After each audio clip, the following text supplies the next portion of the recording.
आप देख रहे हैं समाचार 24 और मैं हूं डॉक्टर विवेक गर्गाचार्य। आप सोच रहे होंगे कई दिन से हम सरकार की स्टोरी क्यों नहीं लाए। हम सरकार से डरे नहीं थे, थोड़ी तबीयत खराब थी। आज हम एक ऐसे मुद्दे पर चर्चा करेंगे जिसको आप देख तो रहे होंगे लेकिन समझने में बड़ी मुश्किल हो रही होगी। आप देख रहे होंगे उत्तर प्रदेश में चुनाव है और 2022 में विधानसभा चुनाव होने हैं। अगर मैं एक आइडिया के तौर पर कहूं तो आज से 20 से 22 दिन के बाद उत्तर प्रदेश में चुनाव आचार संहिता लग जाएगी, यानी मुख्यमंत्री कार्यकारी मुख्यमंत्री हो जाएंगे और मंत्रियों से मंत्रालय छिन जाएंगे, यानी सब कुछ राज्यपाल और आयोग के अंडर में हो जाएगा। 20-22 दिन किसी के यहाँ चुनाव में बाकी हो और उसी सरकार का दूल्हा यानी मुख्यमंत्री होर्डिंग और पोस्टरों से गायब होता चला जा रहा हो, जो कि अब तक दहाड़ मारता था कि यूपी में सिर्फ और सिर्फ योगी। ऐसा आखिर क्यों हो रहा है? इससे पहले इस पर जिक्र करें, एक दूसरी बात शुरू कर देते हैं।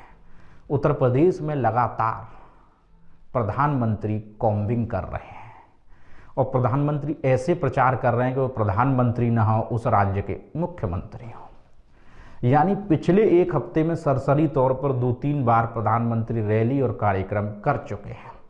8 दिन में से 4 दिन प्रधानमंत्री उत्तर प्रदेश में ही नजर आए हैं और पिछले एक महीने की बात कर लें तो तकरीबन 12-14 दिन प्रधानमंत्री उत्तर प्रदेश में नींद भी ले चुके हैं, यानी रात्रि विश्राम भी उत्तर प्रदेश में हुआ है। योगी खुद को फायर ब्रांड, वीआईपी और स्टार नेता कहते हैं, स्टार प्रचारक कहते हैं, लेकिन उत्तर प्रदेश की सभाओं से योगी गायब होते जा रहे हैं और सिर्फ मोदी नजर आ रहे हैं। काशी का उदाहरण देख लीजिए। काशी से प्रधानमंत्री सांसद जरूर हैं, लेकिन किसी भी सांसद के यहाँ कार्यक्रम होता है तो वहाँ मुख्यमंत्री, मंत्री सबके पोस्टर नजर आते हैं, लेकिन काशी का पूरा शो सिर्फ प्रधानमंत्री के नाम। आप सोच रहे होंगे ऐसा हम क्यों कह रहे हैं। विज्ञापन से लेकर होर्डिंग और प्रचार प्रसार के हर माध्यम में उत्तर प्रदेश का करोड़ों खर्च हुआ, लेकिन तस्वीर में सिर्फ प्रधानमंत्री। हम आपको कुछ साल पीछे लिए चलते हैं। कुछ साल, अब तो डिजिटल दुनिया है, लोग जब शादी संबंध तय होता है तो लड़का लड़की आपस में मिल लेते हैं, लेकिन आज से 10 साल पीछे, 15 साल पीछे लिए चलते हैं। तब होता क्या था कि कोई लड़का अगर अपंग है, कमज़ोर है, उसकी शादी नहीं हो रही होती है तो घर वाले उसी घर के किसी स्मार्ट चेहरे का लड़के का फोटो भेजकर शादी संबंध तय कर देते हैं। और खुलासा तब होता था जब दुल्हन पहली रात को अपने पति का चेहरा देखती थी और कहती थी हम तो ठग गए। उत्तर प्रदेश में भी बीजेपी वही करने जा रही है, यानी कि उत्तर प्रदेश का दूल्हा जो अपंग है उसकी जगह प्रधानमंत्री का चेहरा रखा जा रहा है। यानी उत्तर प्रदेश के सीएम तो प्रधानमंत्री नहीं बनेंगे, या यूं कहे कि प्रधानमंत्री नरेंद्र मोदी प्रधानमंत्री पद छोड़कर उत्तर प्रदेश के सीएम तो नहीं बनेंगे। लेकिन फिर चेहरा मोदी का क्यों दिखाया जा रहा है? हमने जो दुल्हन वाला उदाहरण दिया था उसमें दुल्हन तो इस प्रदेश की जनता है।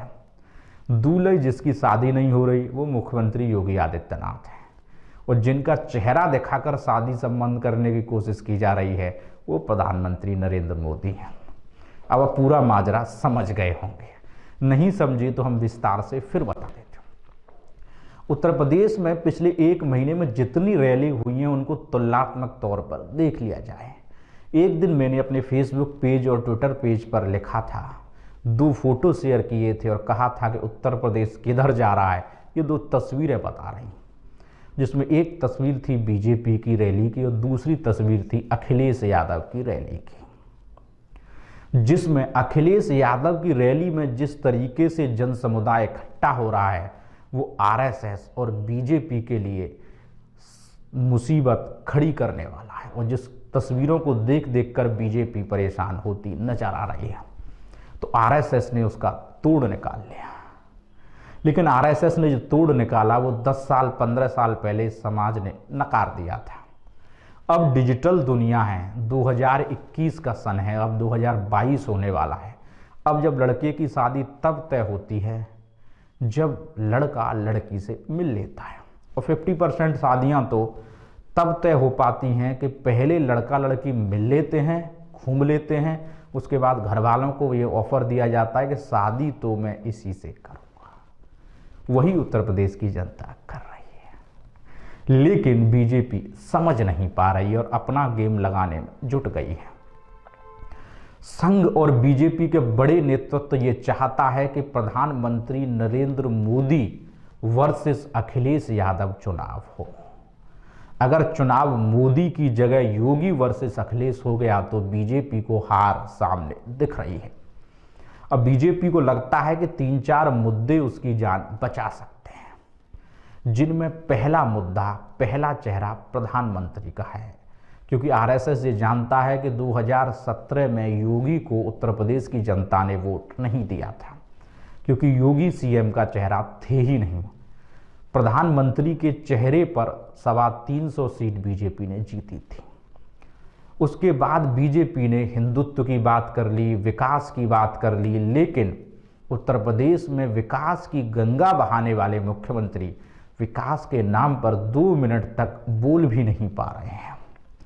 यानी बीजेपी अब चुनाव विकास के मुद्दे पर नहीं लड़ेगी, क्योंकि अखिलेश जिस तरीके से विकास के तौर पर बैटिंग खुलकर कर रहे हैं, बीजेपी उससे बैकफुट पर नजर आ रही है, क्योंकि बीजेपी ने विकास किया ही नहीं था।